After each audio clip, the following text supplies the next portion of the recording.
তারাবি নামাজ যদি কেউ 2 রাকাত ছেড়ে দেয় কিংবা 4 রাকাত কিংবা 8 রাকাত ছেড়ে দেয়, যদি 12 রাকাত পড়ে, আমাদের সমাজে অনেক যুবক ভাইয়েরা মাত্র 12 রাকাত নামাজ আদায় করে, অলসতার কারণে 8 রাকাত নামাজ ছেড়ে দেয় কিংবা 12 রাকাত নামাজ ছেড়ে দেয়।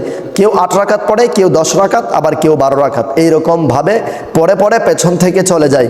এই ভুলগুলো কখনোই করবেন না।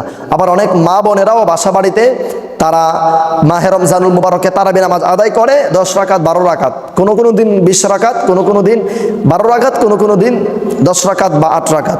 এরকম করা যাবে না। যদি আপনি নামাজ বাকি নামাজগুলো ছেড়ে দেন, এর জন্য আপনাকে আযাব ভোগ করতে হবে, এর জন্য আপনার গুনাহ হবে। অতএব তারাবি নামাজ ছাড়ার কোনো সুযোগ নেই। 20 রাকাত তারাবি নামাজ আপনাকে আদায় করতেই হবে।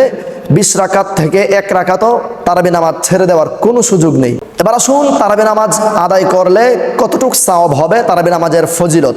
তারাবি নামাজ মূলত 20 রাকাত এবং তারাবি নামাজের ফজিলত হচ্ছে, আল্লাহর রাসূল সাল্লাল্লাহু আলাইহি ওয়াসাল্লাম বলেন, হাদিসে মুবারকানা রিওয়ায়াত করেছেন হযরতে আবু হুরায়রা রাদিয়াল্লাহু তাআলা আনহু, সহিহুল বুখারী 1882 নম্বর হাদিস। আল্লাহর রাসূল সাল্লাল্লাহু আলাইহি ওয়াসাল্লাম বলেন, আল্লাহ রাব্বুল আলামিন প্রত্যেক মুমিন মুসলমানের উপর তারাবি নামাজকে সুন্নতে মুআক্কাদা করে দিয়েছেন, যেটা ওয়াজিবের সমতুল্য। তারাবি নামাজ ছেড়ে দেওয়ার কোনো সুযোগ নেই।